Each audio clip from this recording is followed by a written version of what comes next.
Bonjour, en si peu de temps, on va parler dans cet épisode des antioxydants. On a commencé à parler des antioxydants et tout le monde parle d'antioxydants.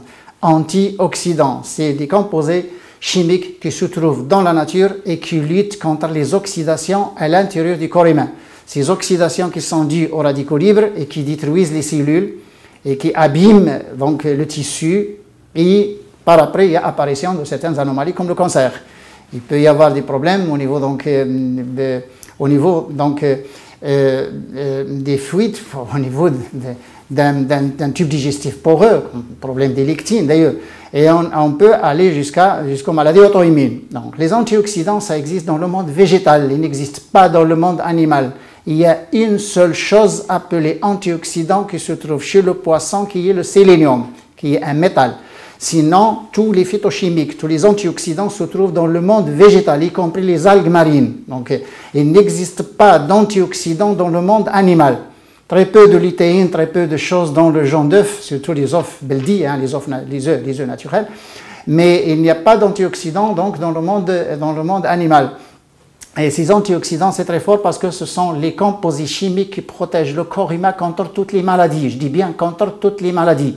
Contre le cancer, contre les allergies, contre les maladies auto-immunes, contre les inflammations du tube digestif, contre le chamboulage hormonal chez la femme, et contre le diabète, contre l'hypertension, contre toutes les maladies. C'est les phytochimies qui existent dans la nature, c'est ce qu'on appelle la fraction médicinale qui se trouve dans le monde végétal. C'est ces antioxydants. Tous les végétaux contiennent des antioxydants.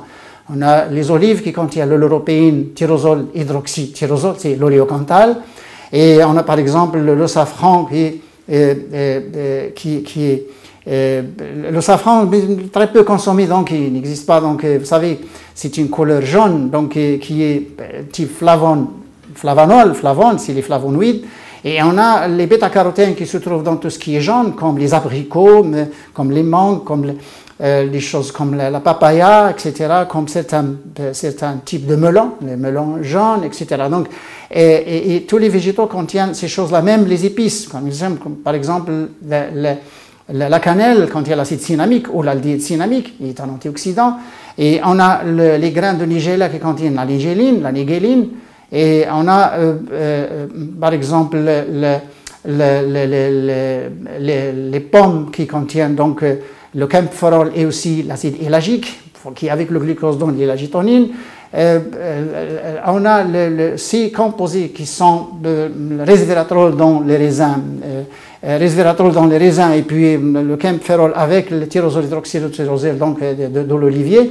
Donc ces antioxydants, normalement, avant on ne parlait pas d'antioxydants, on parlait de protéines, sucre, gras et tout ça dans la nutrition ancienne, traditionnelle, donc la façon de parler de nutrition. Mais actuellement, le bloc numéro 1, c'est les phytoestrogènes fibres, bloc numéro 2, les antioxydants. Et les antioxydants, c'est chez le monde végétal, ils ne sont pas détruits par la chaleur, même après cuisson, donc ils restent.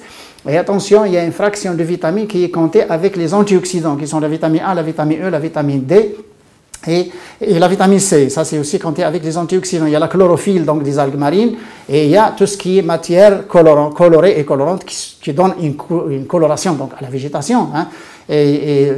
C'est la couleur là qui vous montre que c'est de la matière antioxydante.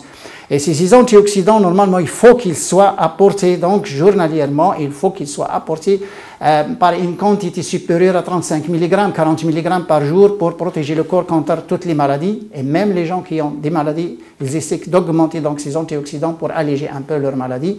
Donc à un autre épisode et au revoir.